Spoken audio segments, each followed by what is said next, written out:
우리는 누구나 의미 있는 삶을 살고자 합니다. 내 삶이 의미가 있기를 바라지요. 사람은 내가 하는 일이 의미가 있을 때 삶의 희망을 놓지 않습니다. 여러분, 심각한 우울증에 걸린 사람들을 보신 적이 있습니까? 네. 예, 그 사람들 중에 참 불행하지만 스스로 목숨을 끊으시는 분들이 있죠. 그분들에게는 이제 더 이상 살아갈 이유가 없는 것입니다. 그러니까 삶에 의미가 없다라고 생각하는 것이죠. 그래서 그런 심각한 우울증으로 목숨을 이렇게 스스로 이렇게 버리시는 대부분의 사람들이 공통적으로 마지막에 하는 말이 있다고 합니다. 그것은 너무 지쳤다. 이제 나는 쉬고 싶다. 이런 말을 남기고, 이런 종류의 말을 남기고 생을 마감한다고 하는데요. 여러분, 2차 세계대전 나치 수용소에서 살아남은 저명한 정신과 의사인데 빅터 프랭크는 이렇게 말합니다. 의미를 찾을 수 있다면 사람은 그 어떤 극한의 상황 속에서도 반드시 살아남는다. 의미가 있다면 내 삶에 살고자 하는 의지를 절대로 꺾을 수 없다. 이렇게 빅터 프랭크는 말하는데요. 이분이 가족들, 부모님, 자기 아내 다 죽고 혼자만 살아남습니다. 그 수용소에서. 그러고 나서 쓴 책이 있는데 현대의 고전이라고 할 수 있는 죽음의 수용소에서라는 책에서 이렇게 말합니다. 여러분 잘 한번 들어보십시오. 사람이 일단 의미를 찾는 데 성공하면 그것이 그에게 행복을 가져다 줄 뿐 아니라 시련을 견딜 수 있는 힘도 준다. 그렇다면 의미를 찾으려는 노력이 허사로 돌아갔을 경우는 어떻게 될까? 의미를 잃어버린 사람들에게는 체념 상태라고 부르는 행동 패턴이 나타난다. 내가 경험한 강제 수용소에서는 이런 체념 상태가 잠자리에서 일어나는 것은 물론 밖으로 일하러 나가는 것도 거부하고 대신 막사에 남아 똥과 오줌에 절은 집더미 위에 누워있기를 고집하는 행동으로 나타난다. 아무것도 그들의 마음을 바꿀 수 없다. 독일군의 경고도 협박도 소용이 없다. 그런 다음에 아주 전형적인 행동이 나타나는데 주머니 깊숙이 감추어 두었던 담배를 꺼낸 다음 그것을 피기 시작하는 것이다. 그가 몰래 아껴두었던 담배를 피는 그 순간에 우리는 그가 앞으로 48시간 안에 죽을 것이라는 사실을 직감한다.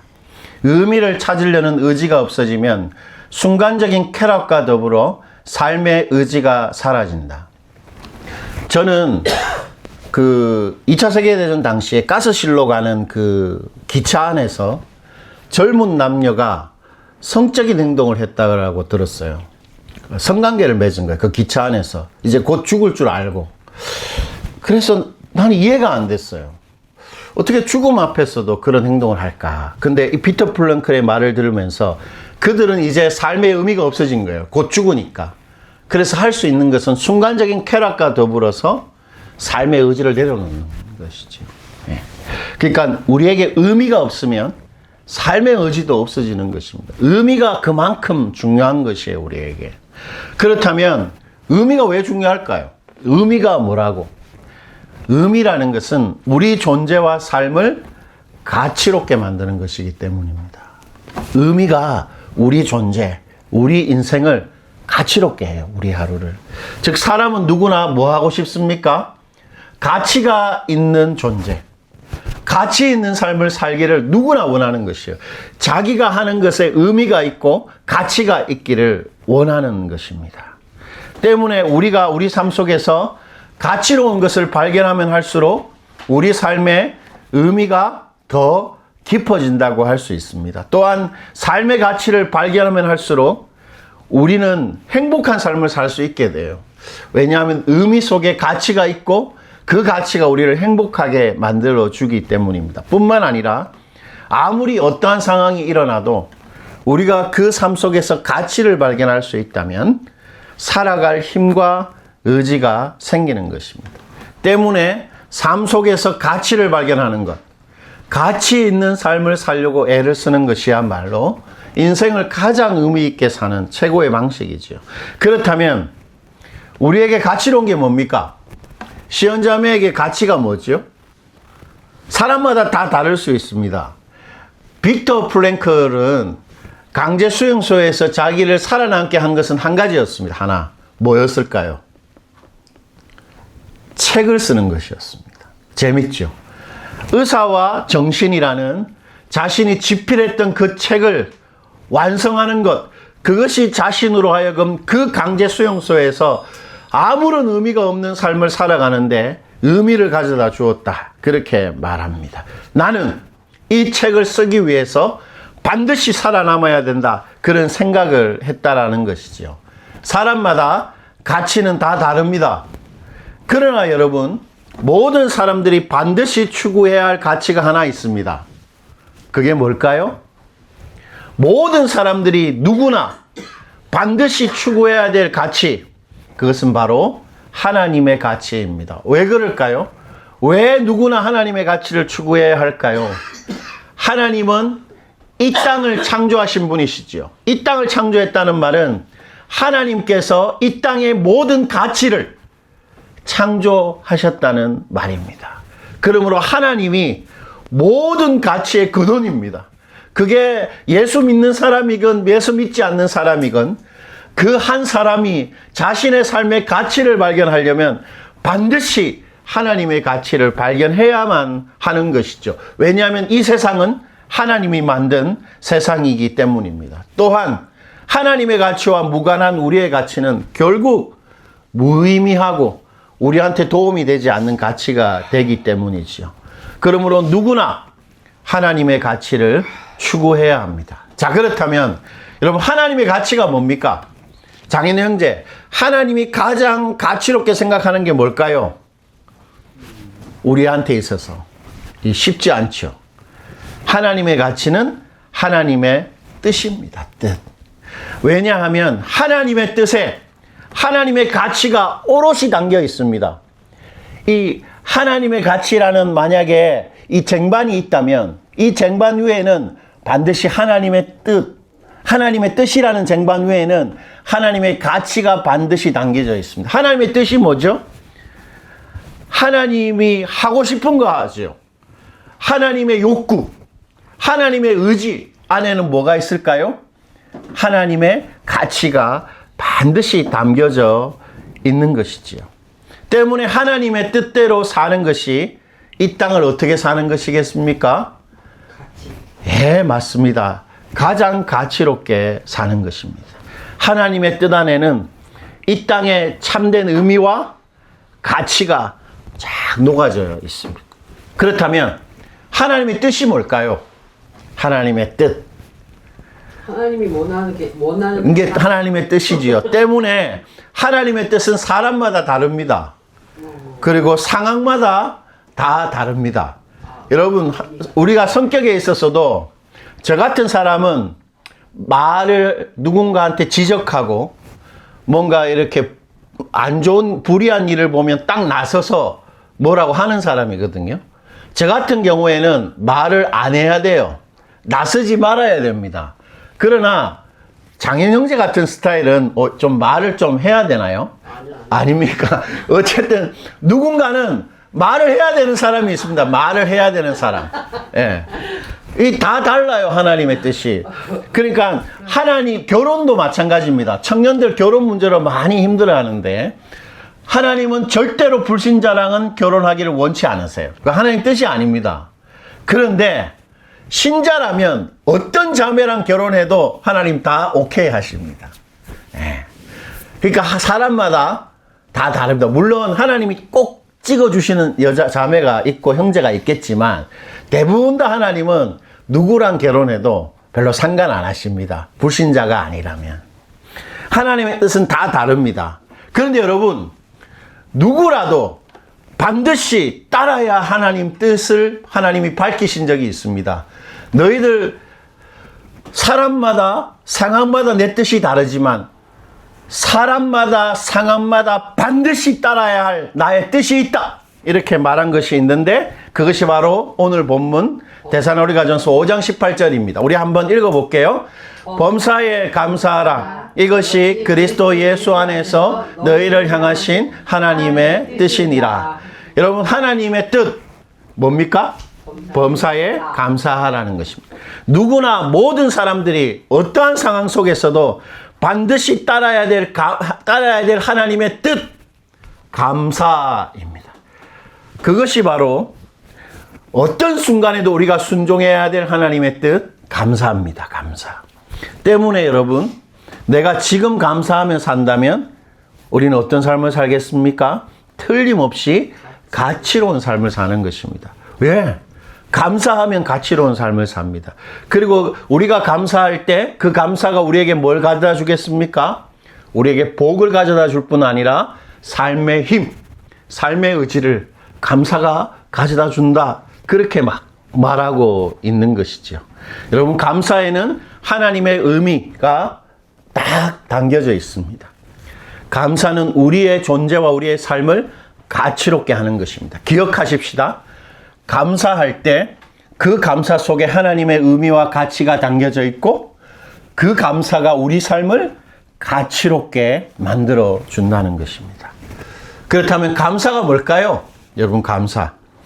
여러분, 하나님이 당신의 뜻, 반드시 따라야 할 당신의 뜻이라고 밝히신 감사는 무엇보다 어떻게 감사하는 것이었습니까? 18절 보니까 범사입니다. 범사. 여러분, 범사에 감사한다는 게 뭐예요? 범사. 모든 일. 예. 희로애락. 모든 일에 감사하는 것입니다. 저희가 한 2주 전에, 한 3주 전이겠네요. 저희가 좀 이렇게 돈을 어디에 좀 지불해야 될 것이 있었는데 제법 큰 돈이었습니다. 그런데 돈이 그걸 지불을 못할 상황이 됐어요. 그래서 또 급하게 어디에서 또 빌려가지고 돈을 냈습니다. 그리고 2주 정도 있다가 거짓말같이 딱 그 금액의 돈이 이렇게 누군가가 보내준 거예요. 근데 그 사람이 누군지를 몰라요. 그래서 아무개였는데 내가 아무개를 찾아보니까 한 20년 전에 청년 사역했던 그 친구라서 카톡을 보냈죠. 혹시 아무개야 네가 이 돈을 보냈니 하니까 안 보냈다는 거예요. 자기가 안 보냈다는 거예요. 그러니까 내가 모르는 어떤 아무개가 저한테 그 금액을 딱 보낸 거죠. 여러분, 이 감사할 일 아닙니까? 그런데 여러분, 이 감사는 범사의 감사이기 때문에 누구와 다툰 일, 치고받고 한 그 싸움도 감사해야 돼요. 내가 실수한 것, 황당한 사고, 심지어 황망한 그 불행까지 감사해야 됩니다. 우리가 설교하기 전에, 듣기 전에 우리 찬송가 413장을 불렀잖아요. 예. 내 평생에 가는 길, 그거 불렀습니다. 여러분, 그 노래가 어떻게 나왔냐면, 이 작사자가 자기 가족들 4명의 딸이었습니다. 딸과 아내가 여행을 가다가, 유럽 여행을 가다가 침몰당해서 아내만 살아남고 4자녀가 다 죽었어요. 그래서 빨리 아내를 데리고 오려고 배를 타고 그곳을 지나는 거예요. 그 죽은 장소를 지납니다. 그러면서 밤새도록 통곡하면서 아파하다가 하나님이 자기에게 평안을 주셨어요. 어떤 일이 일어나도 내 영혼 평안하다. 그런 4명의 자녀를 한꺼번에 잃어도 감사할 수 있다는 것입니다. 여러분, 감사라는 것은 마음을 다한다라는 감자와 말로 우리의 마음을 표현한다는 사자가 합쳐진 단어죠. 그러니까 감사가 무슨 말입니까? 마음으로 하는 고마움의 인사입니다. 마음을 담아 고맙다 이렇게 표현하는 것이죠. 때문에 범사에 감사한다는 말은 무슨 말입니까? 우리가 경험하는 모든 일에 하나님께 고마움을 표현하는 겁니다. 싸워도 불행한 일이 있어도 하나님한테 고마움을 표현하는 것이에요. 여러분, 이거 어떻게 가능합니까? 우리의 실패, 우리의 불행, 우리의 절망적인 상황에 어떻게 고마움을 표현할 수가 있죠? 그런데 범사에 감사하는 게 하나님의 뜻이랍니다. 우리가 순종해야 될 분명한 한 가지라는 것입니다. 그것이 가능하려면 2가지가 있어야 됩니다. 첫 번째, 하나님의 주권.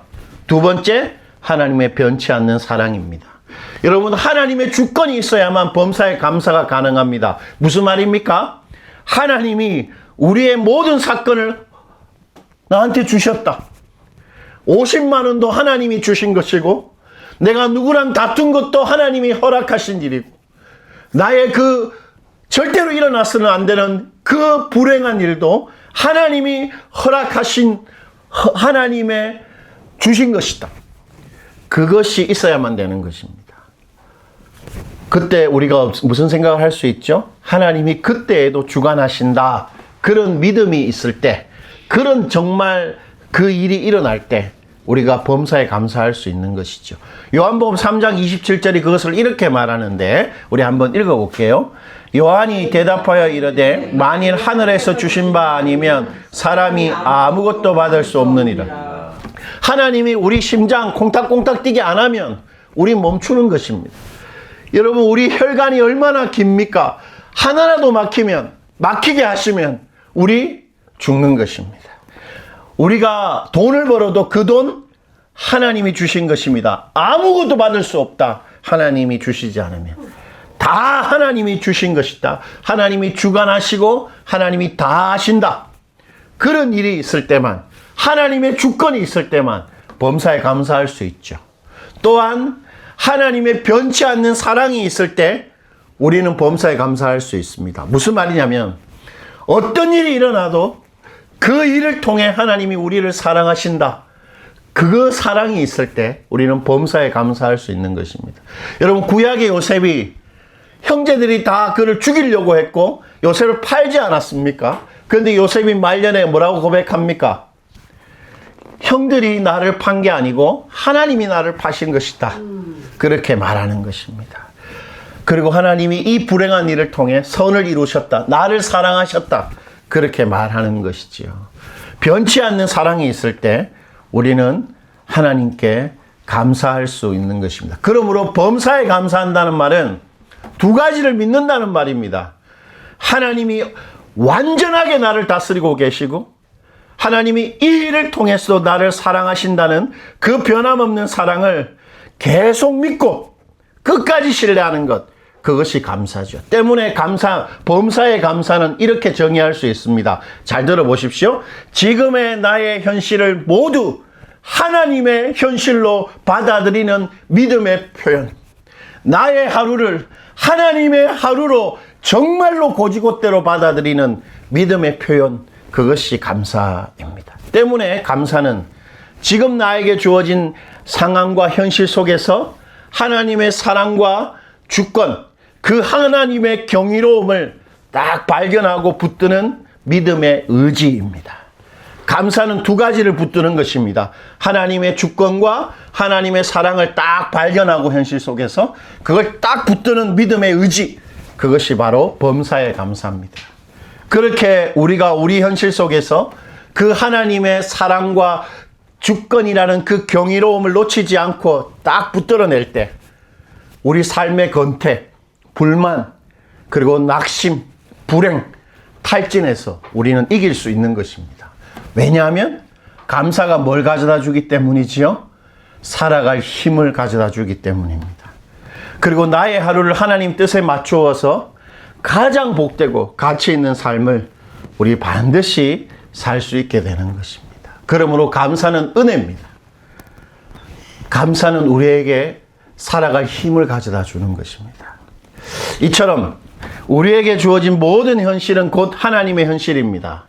그래서 우리의 현실 속엔 반드시 뭐가 있다고요? 하나님의 주권과 하나님의 사랑이 있는 것입니다. 어떤 상황 속에서도 그것을 발견하는 의지, 발견하려는 의지가 바로 감사입니다. 하나님이 범사에 감사하라는 말은 이런 뜻입니다. 너희들 어떤 일 속에서도 나의 주권과 나의 사랑을 발견하고 붙들어라. 그것이 감사다. 하나님 그렇게 말하십니다. 그러므로 또한 우리의 현실 속에는 어떤 하루라도 하나님의 가치가 반드시 있는 것입니다. 왜냐하면 하나님이 십자가에서 당신 아들의 피로 우리를 소유하셨습니다. 그러므로 우리가 무슨 일을 하든지 아무 상관없이 그 일은 하나님이 소유한 사람이 하는 일입니다.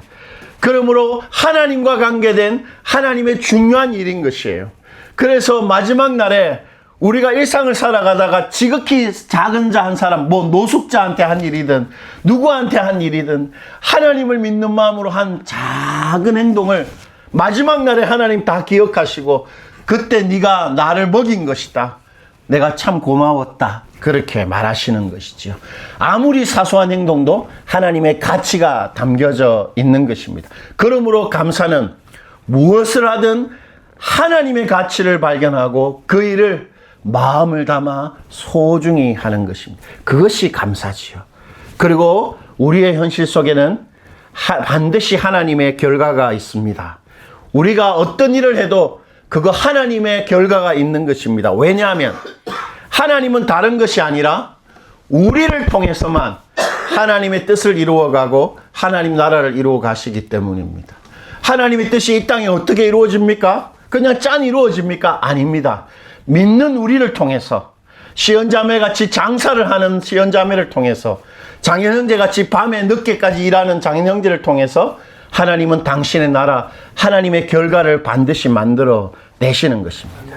때문에 나의 일상을 하나님께 드린다는 마음으로 살 때 우리는 반드시 하나님의 결과를 만들어내는 것이지요.